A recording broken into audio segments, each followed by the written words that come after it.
Buenos días, buenas tardes. Quería tratar un poco el tema que se puso de moda hace unas semanas por el tema del apagón en Chile, ¿no? Y ha habido muchos comentarios, algunos técnicos y otros no tan técnicos. Y quisiera tratarlo de forma sencilla, ¿no? No sin abocar en fórmulas muy complejas. Espero que les ayude a comprender el problema. Además, entendamos, siempre existe el riesgo. El riesgo existe. Por más diseño que se haga, siempre hay un riesgo. Lo que tratamos de hacer es minimizarlo. O en todo caso que nos advierta y nos dé una señal de que podría ocurrir una falla y que lo podamos, digamos, evitar o minimizar el daño. Ese es el concepto. O sea, los riesgos siempre van a estar. Entonces, con esa lógica es que he preparado este video.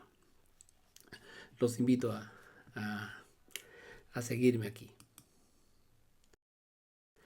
Bien, lo primero que hago es hago un resumen de los apagones más importantes. Creo que aquí muestro 7. Entre ellos tengo el de la India, en Estados Unidos tengo 2, Venezuela, Brasil, Argentina e Italia. En la siguiente lámina lo voy a poner un poquito más gráfico. Lo importante es en la figura de la derecha, en la última columna diré, muestra la causa. Usted cuando lee la causa verá pues que existe sobrecargas en las redes, hubo un contacto de la línea con algún árbol, falló alguna central, ya, falló algún relé, un dispositivo de control, es un relé, ya, que tiene un mando automático. Ante determinadas situaciones está programado así, abre un circuito o desconecta todo. Fallas en transmisión, cortocircuitos, ya. Todo eso ocurre en los sistemas. Por tanto, esos son los riesgos que enfrenta el sistema. Y esos riesgos se pueden minimizar según cómo se diseña el sistema de aprovisionamiento de energía. Entonces, a veces nosotros queremos tener todo bueno, bonito y barato. No existe bueno, bonito y barato. Existe bueno, seguro y económico. ¿Ya? Como le decía, de esos 7 apagones que resumo acá, el octavo le he puesto el del Perú, digamos, sin poner año. Nosotros somos 35 millones de personas, nos va a afectar en 35 millones. La India es el país más grande, tuvo 670 millones de personas. Como le decía, en la propia ciudad de Nueva York, el apagón más famoso y que existe una película que cuenta el tema del apagón es el de Nueva York, que afectó a 30 millones de personas. Después ha habido en el 2003 otro en Estados Unidos que afectó a 50 millones, en Italia en el 2003 60 millones, Brasil en el 2009 60 millones de personas, Venezuela 2019 30 millones, Argentina 2019 50 millones. Lo que te quiere decir esto es que los sistemas eléctricos cuando fallan lo pueden hacer de forma muy grande. Y esto afecta no solamente a la población se siente mal, puede ocurrirnos en la mañana, puede ocurrirnos en la noche, dependiendo de dónde se está produciendo el mayor riesgo, porque los riesgos cambian a lo largo de las horas del día, no solamente a lo largo de los meses, sino también a lo largo de las horas. Y el efecto que ha tenido estos apagones, si ustedes pueden ver, casi todos los países tienen lo mismo. El efecto es de 0.33% del PBI por cada día. En el Perú, si ocurriera un apagón de un día, el efecto sería 900 millones de dólares. Eso es lo que no va a causar. Entonces, sabiendo eso, es que tenemos que protegernos contra ese apagón. Que va a ocurrir, no sabemos cuándo, pero va a ocurrir. Siempre es 1 entre 300 el PBI, o sea, 0.33% por cada día de falla que tengamos. Va a haber fallas que son muy drásticas y otras menores que se pueden recuperar. ¿Ya? Pero estos efectos los han tenido todos los países. Entonces, para entender el problema de los apagones, comprendamos un poco lo que son los flujos de potencia.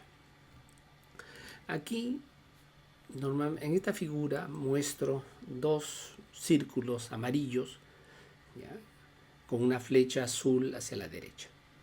Es como si fueran dos sistemas, ¿ya?, o dos grandes ciudades, y el flujo es a través de esta línea azul. B1 sería la tensión en una de las barras y B2 es en el otro lado de la línea. El flujo de potencia es lo que nos interesa. Las líneas de transmisión tienen un atributo, una característica que le llamamos nosotros reactancia, ¿ya? Es como la resistencia, similar, pero este es un tema un poquito diferente. Pero esto es función de la línea, de la longitud. A más longitud, la reactancia aumenta. Y entre las dos barras, entre las dos tensiones que muestro ahí, entre B1 y B2, hay un ángulo que los separa. La electricidad es una onda. Al ser una onda, en cada puede haber un desfase de la onda. ¿Ya? Al existir un desfase entre una barra y otra barra, o sea, una ciudad y otra ciudad, esos desfases se miden en ángulos eléctricos se le llama. ¿Ya? Al igual que el ángulo en un reloj, igualito, estos son ángulos eléctricos. Lo que se dice es que la potencia que puede transmitir una línea es función del producto de las dos tensiones dividido entre la reactancia de la línea y multiplicado por el seno del ángulo que forma. A mayor longitud, más reactancia, menor flujo puede transmitir la línea. Por eso que las líneas tienen un valor óptimo. Entonces, para aumentar el flujo, lo que normalmente se hace es se colocan líneas en paralelo. ¿Ya? Dado una reactancia, uno coloca líneas en paralelo y va aumentando el flujo, porque se distribuye entre las líneas. Y el ángulo que separa una ciudad de otra, o sea, la tensión entre una ciudad y otra, el ángulo no puede ser cualquier valor. Está controlado hasta un límite, porque si no los sistemas se desestabilizan. Ese es uno de los grandes problemas. O sea, transmitir energía no es tan fácil. Sistemas muy largos tienen el problema del ángulo.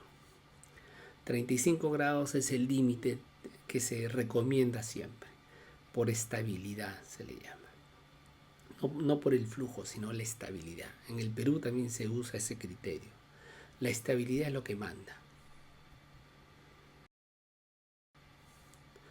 Entonces, teníamos el flujo y ante variaciones de la potencia, porque la potencia va a cambiar a lo largo de la línea, o sea, a lo largo del tiempo diré, porque las generaciones cambian en ambos lados, en uno y en dos comienza a cambiar las generaciones y el flujo en la línea cambia. Al cambiar la tensión se mueve y eso genera una inestabilidad. ¿Por qué? Porque los sistemas de potencia lo que hacen es tratan de mantener la tensión en un rango, así como la frecuencia, y si se sale de ese rango, lo mejor es comenzar a desconectar. Porque inyectar generación es muy lento. Es en minutos uno puede inyectar generación. Y la onda se mueve demasiado rápido. Acordémonos, 60 Hz significa 60 ciclos de onda en un segundo. Es demasiado rápido. Entonces lo mejor es descargar el sistema. Y eso es lo que pasa con los sistemas. Que cuando comienza a salirse de los límites, sea por las tensiones o sea por la frecuencia, viene el apagón. Entonces, y el apagón a veces viene porque se programó mal un relé, un sistema de protección, se programó mal y él desconectó pensando que esta era una pérdida. Entonces, no le echemos la culpa a una falla humana. Acá son programaciones que se hacen. Y eso se debe al flujo. Entonces, todo esto cambia, los sistemas cambian, se van adaptando. Por eso quiero contarles un poquito la adaptación del CEIN, de nuestro sistema eléctrico. Ustedes aquí pueden ver el mapa del Perú, como hoy día está. He puesto en azul las líneas eléctricas y en puntos verdes, con líneas verdes, es la red de gas hasta donde ha llegado. La parte norte tiene más o menos el 15% de la demanda, la parte central tiene el 60% y la parte sur es el 25% de la demanda.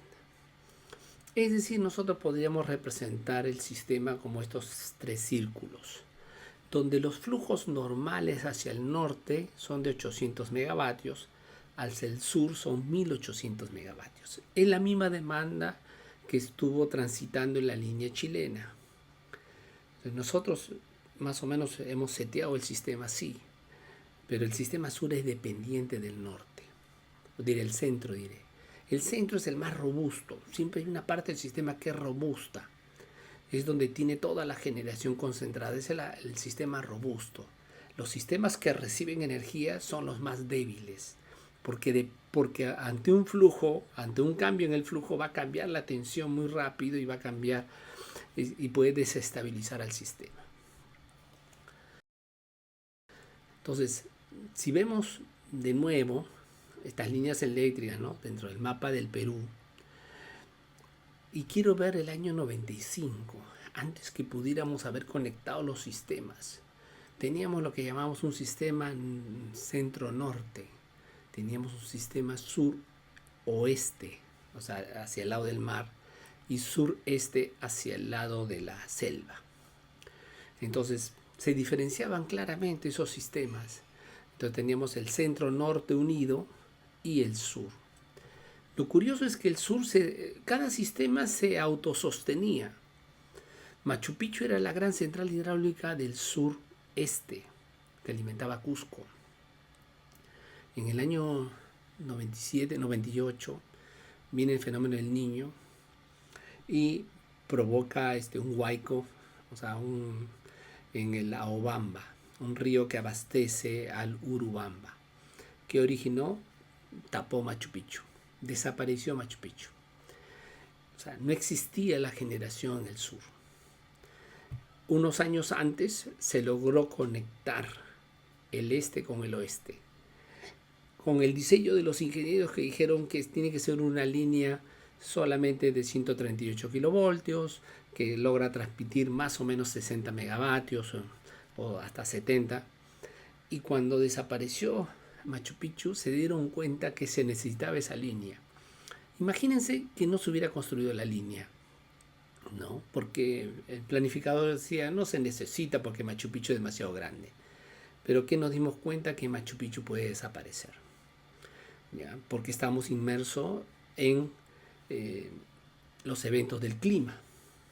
Y ahí no hablamos del cambio climático, es el clima, es el Niño. Y el Niño afecta a las centrales hidráulicas.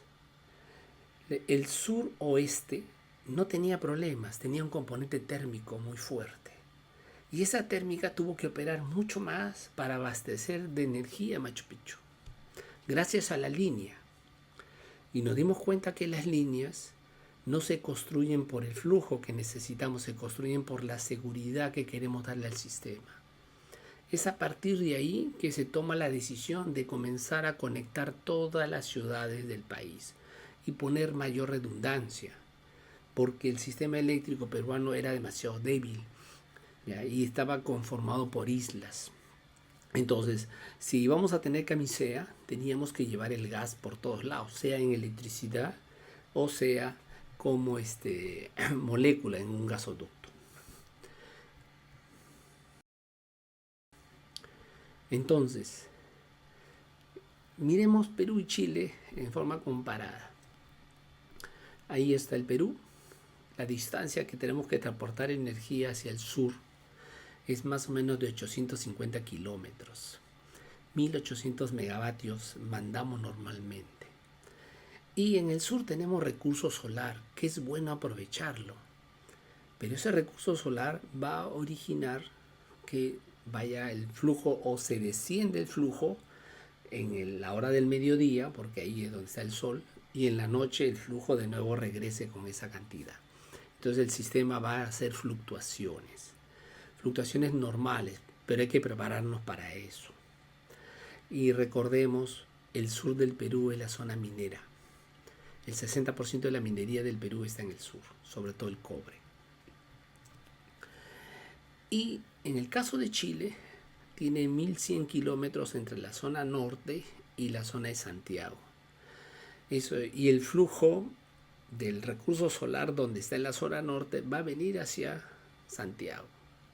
Entonces podemos conectar el sistema, pero Chile es demasiado largo. Fluctúa más las tensiones. Tiene ese problema. Nosotros no somos tan largos, pero estamos como que haciendo líneas en paralelo, fortaleciendo el sistema eléctrico. En cambio, Chile tiene que hacer mucho más fortaleza. Y su zona grande minera es el norte.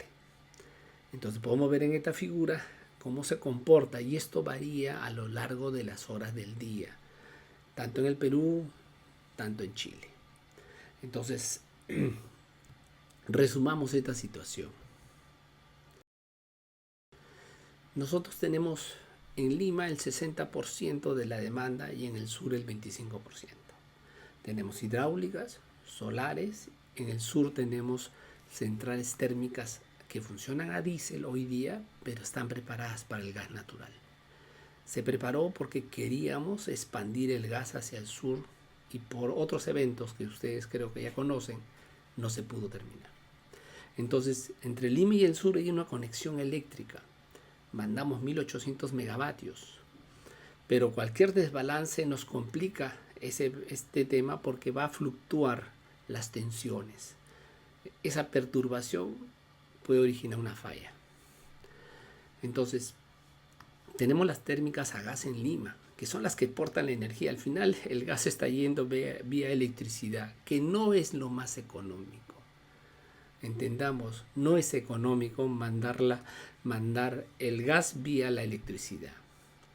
Entonces, lo bueno es usar los recursos, pero esos recursos hidráulicos, eólicos, solares, son renovables, pero son afectas al clima, son fluctuantes. El único que te da una garantía es la térmica de gas. Entonces, contra eso es lo que tenemos que estar trabajando. Y si vemos, podemos llevar un gasoducto. La lógica siempre fue esa. La única seguridad que se le da a un sistema es tener generación local fuerte. Y el gas le hace barato la generación térmica en el sur. Para equilibrar, se usará el recurso, pero el gas ayuda mucho a estabilizar el sistema y evitar que pueda colapsar.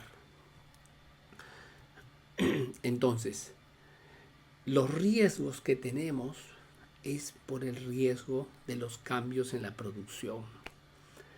Entonces, el sur tiene un mayor riesgo que el centro. El centro es muy fuerte, pero en ese riesgo del sur que nos puede llevar a todo el sistema al colapso. Entonces, son las centrales térmicas locales las que reducen los flujos de la línea y hacen que el riesgo se minimice. El concepto es minimizar riesgo. Va a ocurrir, pero tenemos que tratar de minimizar la probabilidad de ocurrencia.